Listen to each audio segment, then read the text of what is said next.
আজকে হাঁসের মাংস রান্না করব। তো এই যে হাঁস কেটে বেছে একদম ধুয়ে রেখেছি, পিস পিস করে রেখেছি। প্রথমে জিরা আর তেজপাতা ফোড়ন দিয়ে পেঁয়াজ আর রসুন বাটা আমি দিয়ে দিয়েছি। আমি একটু হালকা এটা আমি কষিয়ে নিচ্ছি।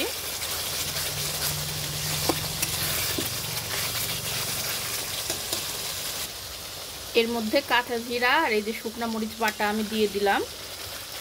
এখন এটা দিয়ে হালকা একটু আমি কষিয়ে নেব।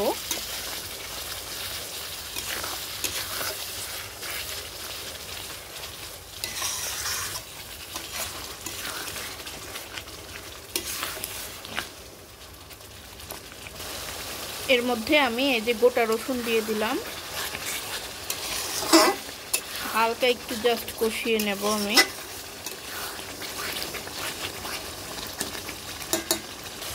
এই যে এইটুকু কষিয়ে নিলাম, হালকা একটু মশলার ঘ্রাণ বের হচ্ছে। তো আমি এই মুহূর্তে এই যে মাংসগুলো দিয়ে দেব। মাংসগুলো দিয়ে দিলাম, দিয়ে একটু নেড়ে দেব আমি।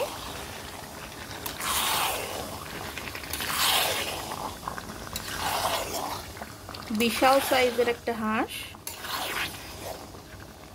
কড়াই দেখুন একদম ভরে গিয়েছে।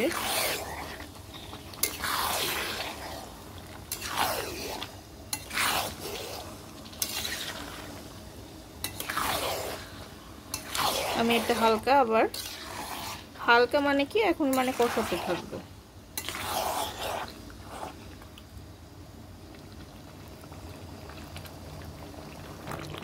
দেখুন হলুদ লবণ না দিতে যে সুন্দর কালার এসেছিল, আমি তো ভুলেই গিয়েছিলাম যে হলুদ লবণ দিতে হবে।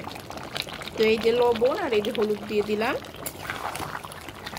এখন কিছুই না, আমি কোনো জল দিইনি। দেখুন এই হাঁস থেকে যতটুকু মানে তেল ছেড়েছে আর তেল দিয়েছি, আর মশলাতে বেশ জল ছিল, ওই জলেই আমি এটা দিয়ে দেব। জল যদি প্রয়োজন না হয় তাহলে দেব না, এই জলে একদম কষাতে কষাতে রান্না করব।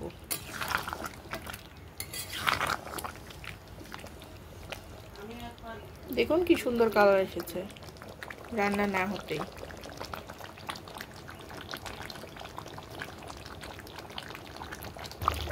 আধা ঘন্টা হলো মাত্র কড়াইতে দেওয়া হয়েছে সবকিছু, তাই দেখুন এত সুন্দর কালার এসেছে। মনে হচ্ছে এখনই খাওয়া যাবে। এখন আসলে অনেকটা কষানো বাকি। আর হাঁস ছোট হোক বড় হোক এটা থেকে তেল ছাড়বেই। আর মাংসগুলো আঁকাতে দেওয়ার পরে একটু ছোট ছোট হয়ে গেছে। ছোট ছোট মানে যে একটু কমে আসে, তেল বের হয়, জল বের হয়, দিয়ে এই অবস্থা।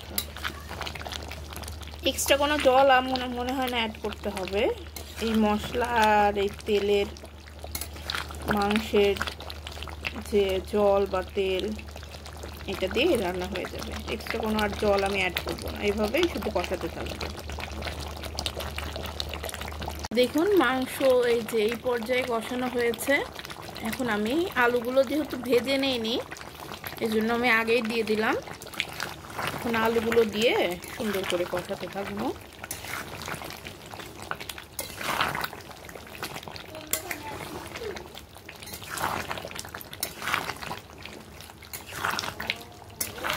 আর মাংসে আলু না দিলে, শুধু কষা মাংসেই শুধু মানে আলু দেওয়া যায় না,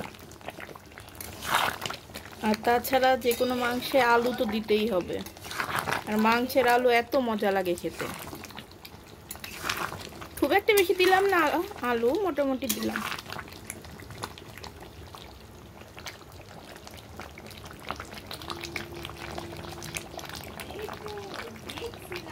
মাংস বেশ কষানো হয়ে গেছে, দেখুন একদম জল শুকিয়ে ফেলেছি। এই যে দেখুন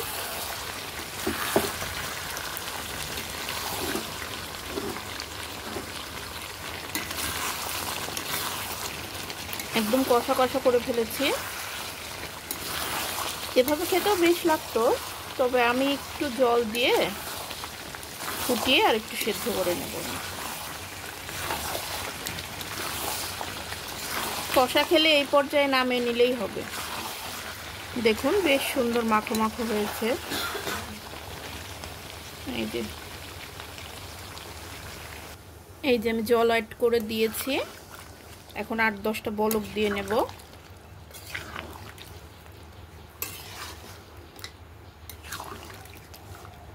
মাত্র জল অ্যাড করলাম তো, একটু ফোটার পরে সুন্দর কালার আসবে। আমি যে জলটা দিয়েছিলাম দেখুন ঘন হয়ে একদম তেল ছেড়ে দিয়েছে। এখন এই যে কয়েকটা গোটা পেঁয়াজ আমি দিয়ে দেব। আপনারা গোটা পেঁয়াজ কখনো মাংস খেয়েছেন কিনা জানি না, খেয়ে দেখবেন দারুণ মজা লাগে। এইটা একদম মাংস মানে নামানোর 5 মিনিট আগে দিলেই যথেষ্ট, না হলে একদম গলে গলে একদম ফুলে ফুলে আসবে। গোটা পেঁয়াজ আপনারা কে কে খেতে পছন্দ করেন অবশ্যই জানাবেন। দেখুন রান্নার একদম শেষ পর্যায়ে চলে এসেছি। এখন এর মধ্যে আমি দিয়ে দিচ্ছি এই যে কাজু বাদাম বাটা আর হচ্ছে গরম মশলা আর এলাচ ফল বাটা। এখন আমি এই তো আর 2 মিনিট নাড়াচাড়া করেই নামিয়ে নেব, বাস হয়ে যাবে। যে কোনো কিছুতে কাজু বাদাম বাটা দিলে মনে হয় যে একটা মানে আলাদা রিচ একটা ভাব আসে না, দারুণ লাগে। আমাদের তো সবারই দারুণ মজা লাগে খেতে। এই তো 2 মিনিট হয়ে গেছে দেখুন। এখন আমি তরকারিটা নামিয়ে নেব। আপনারা যারা শেষ পর্যন্ত আমাদের এই ভিডিওটা দেখে পাশে আছেন তারাই আসলে আমাদের আসল সাপোর্টার। অনেকেই আছেন যারা পুরো ভিডিও দেখেন না কিন্তু আবার কমেন্ট করেন, তাদেরকেও ধন্যবাদ। কিন্তু যারা হচ্ছে পুরো ভিডিওটা দেখে আমাদের সবসময় সাপোর্ট করেন তাদের জন্য অনেক অনেক ভালোবাসা। আপনাদের জন্য শুভকামনা থাকলো, আপনারা ভালো থাকবেন, আমাদের জন্য আশীর্বাদ করবেন যাতে আমরাও ভালো থাকি, আর এভাবেই আমাদের পাশে থাকবেন। রান্নাটা শেষ হয়ে গেল, সবাই ভালো থাকবেন, টাটা।